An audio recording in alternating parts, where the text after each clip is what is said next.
You know that moment when everything tightens, your chest becomes heavy, your thoughts race and you feel like you're being swallowed from within. Well, in that exact moment, there exists a key that most people ignore: breathing. In Buddhism, it's not just a bodily function. It's a bridge between the external world and our inner temple. When you learn to breathe with consciousness, you're not just oxygenating your body, you're coming home. You're telling your mind, "It's okay, I'm here with you." The first thing anxiety takes from us is literally air. It's as if the mind kidnaps the body and pushes you into a dark, tight place within yourself. But it's exactly there that the ancient practice mastered by Buddhist monks comes in, observing the breath without trying to control it, simply embracing each inhalation and each exhalation as if they were waves returning to the sea. It seems too simple, and it is. But it's precisely this simplicity that carries the power. When you breathe consciously, you interrupt the automatic cycle of suffering. The mind lives trying to escape the present, and anxiety feeds on this.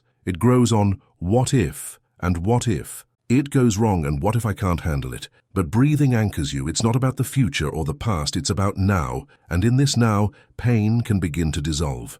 If this message resonated with you, take a deep breath, and while you're at it, like this video and subscribe. Let's walk this path of awareness together.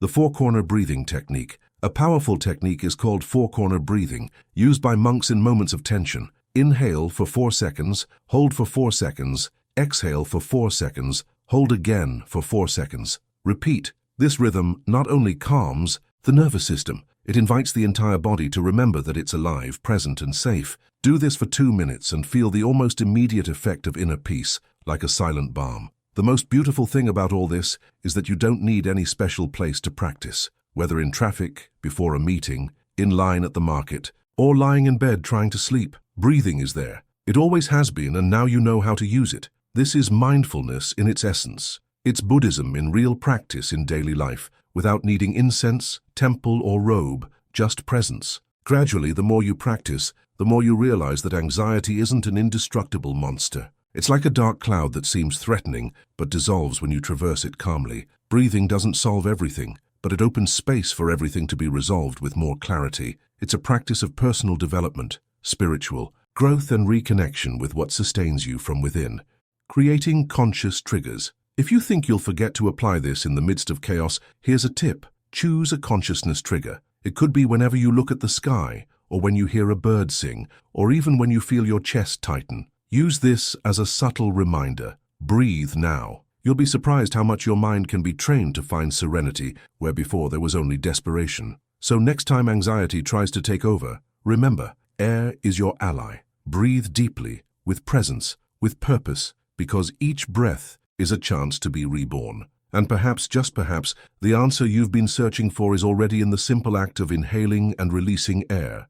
The principle of non-resistance. But what happens when, beyond breathing, you learn not to resist? Have you noticed how the more we fight against something, the more it gains strength? It seems like destiny's irony, but in Buddhism, there exists a profound teaching that can completely change how you deal with suffering. The principle of non-resistance. This doesn't mean conforming or surrendering to suffering, but rather stopping feeding the internal fight against what we cannot control. Because believe me, sometimes what hurts most isn't the pain itself, but our desperate attempt to escape it. When we're anxious, for example, the immediate impulse is to resist. This can't be happening. I need to stop feeling this way. Why me again? And the more we think this way, the more the body collapses. More tension, more anguish, more fear. The mind creates an internal enemy and starts a war against itself. It's a cruel cycle. But Buddhism offers an unexpected way out. What if instead of fighting, we simply allowed the experience to be what it is without trying to change it by force?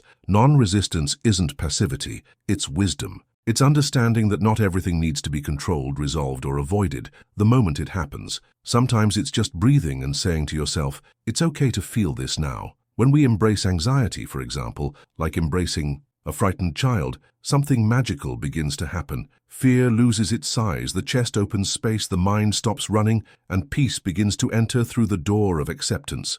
A practical example. Next time you feel a difficult emotion arising, instead of reacting or trying to push it away, close your eyes for an instant and say internally, I see you, I allow you to be here. This small phrase, inspired by Thich Nhat Hanh's teachings, has the power to dissolve internal conflict at its root. It changes the battlefield into a field of compassion. This is emotional balance in its purest form. Not resisting is also trusting that things come and go, that everything passes, that even discomfort has a natural cycle that ends faster when we don't feed it with resistance. This is inner peace sprouting in the midst of chaos, a type of serenity that doesn't depend on what's outside, but on how we choose to live what's inside. The practice of non-resistance can be applied at any moment of the day. Missed an important appointment? Instead of blaming yourself, breathe, accept the moment as it is. Had a fight with someone dear? Before feeding anger or guilt, breathe. Allow the feeling to express itself without judgment.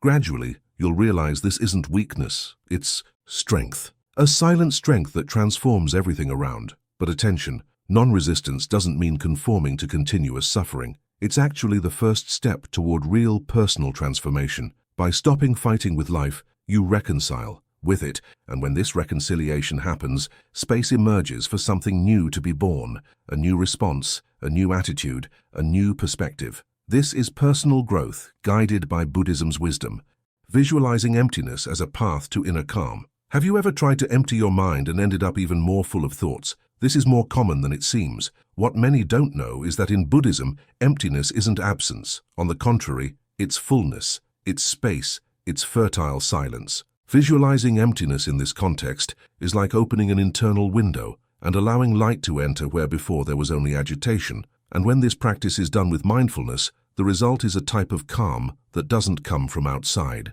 but is born within, a peace that no one can take away. Imagine for a moment that your mind is a sky and thoughts, worries, emotions are clouds. They come and go, sometimes heavy, other times light, but the sky is always there, untouched, open, profound. The practice of visualizing emptiness is actually a reunion with this internal sky, a place where you can simply exist without needing to understand or resolve anything, a space where being is more important than doing.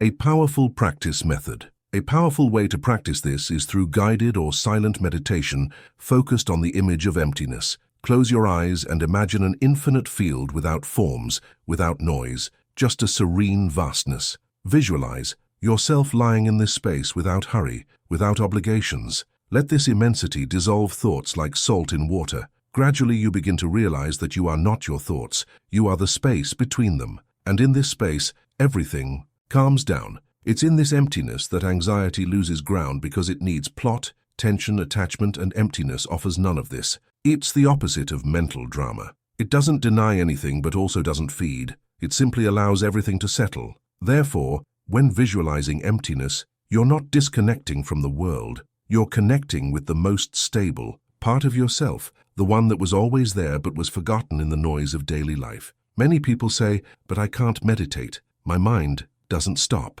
And I always respond, you don't need to stop the mind, you just need to stop fighting with it. Visualizing emptiness is exactly this, a gentle practice. You don't force anything, you just observe, allow, and in this allowing, the body relaxes, the heart slows down, and the mind begins to rest on its own. This is emotional balance being born from an internal space of non-effort. Identifying the anxiety cycle. Anxiety doesn't start from nothing. It gives signals, small warnings that we often ignore until it's too late. And then when we realize it, we're already in the middle of the whirlpool. Accelerated heart, short, breathing, mind taken by catastrophic thoughts. But what if you could identify the beginning of this cycle before it dominated you? This is exactly what Buddhism teaches us. Observe with mindfulness, recognize patterns, and act before the body and mind collapse. Everything starts with a thought, usually small, almost imperceptible. It could be a what-if or an uncomfortable memory. From there, the mind begins to feed this thought with interpretations, assumptions, fears projected into the future. Soon, the body responds. Muscles tense, stomach churns, breathing shortens. This is the beginning of the cycle. Anxiety isn't just emotional, it's physical, mental, and energetic. Understanding how it operates is the first step to getting out of automatic mode. In Buddhism, this pattern is called cyclical formation, an internal loop that feeds on our ignorance about what's really happening. When you don't realize you're being dragged, you don't choose to get out. But when consciousness awakens, everything changes. The mind diary practice. A powerful practice for this is keeping a mind diary. Write without filter the moments when anxiety appeared, what you thought before, where you were, with whom, how your body reacted. By doing this, patterns will emerge. And when you know the enemy, it no longer has as much power. This is growth mindset in action, leaving the victim position and assuming the role of protagonist in your own healing. Identifying the cycle also involves listening to the body. Your body knows before your mind. That tightness in the stomach, tension in the jaw, difficulty breathing. All this is your nervous system trying to warn you that something is out of balance. Instead of ignoring or trying to push forward, the invitation is to stop, listen, and embrace. This is real personal development, not running from yourself, but becoming intimate with who you are. Micro practices for immediate relief. Not always is there time to meditate for 20 minutes. We can't always sit in silence, light incense, and enter a deep state of contemplation. Real life happens in the middle of traffic, bank lines, family worries, bills to pay. That's why within Buddhism, especially in more practical schools like Zen, small gems emerged, micro practices that in seconds can transform your internal state and return control over the present moment to you. Key micro practices. Conscious pause. You're in the middle of a difficult conversation. Felt your heart suddenly accelerate? Stop for 3 seconds, inhale, exhale, and say to yourself, I am here now. That's it. But this micro act of presence is capable of interrupting anxiety's flow before it settles in for good. Mind nesting. Take one hand to the center of your chest, close your eyes, and breathe, feeling the warmth of your own presence. Say mentally, it's okay to feel this. This simple gesture activates the brain's self-care system, reduces stress, and activates the sensation of safety. Expanded gaze. When you perceive yourself fixated on an anxious thought, lift your eyes and look at the horizon. Don't think about anything, just observe the amplitude. This signals to the brain that you're safe, because peripheral vision is associated with relaxation in the nervous system. One breath mantra. Choose a word that represents calm for you. It could be peace. Release and here, calm. When inhaling, say this word internally. When exhaling, release it along with the air. Repeat this for 1 minute. Instant gratitude. When you feel anxiety arriving, choose to thank for something simple. Thank you for being alive. Thank you for being able to breathe. Thank you for having consciousness of this now. Gratitude changes focus, changes the body's vibration, and when practiced sincerely, even for seconds, it can turn the emotional key you so need in that moment. These practices don't replace deeper internal work, but they're like ropes thrown when we're at the edge of the abyss. They hold, they remind, they save, and that's why so many people around the world, including outside Buddhism, have adopted these tools as part of their self-care routine. The ultimate realization. In the end, it was never about controlling anxiety. It was never about defeating it, suppressing it, or pretending it didn't exist. No technique, no practice, no concept was ever designed to build a prison where anxiety couldn't enter. Because the truth is, it was never the enemy. The real breakthrough wasn't in fighting, but in ceasing to run. It was about learning to sit even in the eye of the storm, with the wind tearing at your thoughts and the rain flooding your chest, and still whisper to yourself, I am here, and this is enough. After all the tools we've explored, the breathing that liberates, the non-resistance that softens, the emptiness that holds, the understanding of cycles that repeat, the simple but profound micro-practices that anchor you, a deeper truth starts to rise. One that isn't learned through words, but remembered through presence. Anxiety was never trying to destroy you. It was trying to wake you up. Like an alarm bell ringing through the noise of distractions, it was calling you, not outward, but inward. It wasn't asking for answers. It was begging for presence. And when that realization truly lands, something shifts. You begin to see that the silence between one thought and the next isn't just emptiness. It's the doorway to peace. A peace that doesn't come from fixing the world or perfecting yourself, but from remembering that you were never broken to begin with. The breath doesn't solve your problems. The empty space doesn't erase your struggles. The present moment doesn't guarantee that life will go the way you want, but all of these become gentle hands guiding you back to yourself, to the part of you that was always whole, always enough, always waiting beneath the noise. Because in the end, the true Buddhist motivation, the real path, is not about transcending life. It's not about escaping suffering. It's not about arriving somewhere far away or becoming someone else. It's about blooming right here in the middle of everything, flourishing in the soil of this exact moment, with all its imperfections, messiness, and beauty. The invitation has always been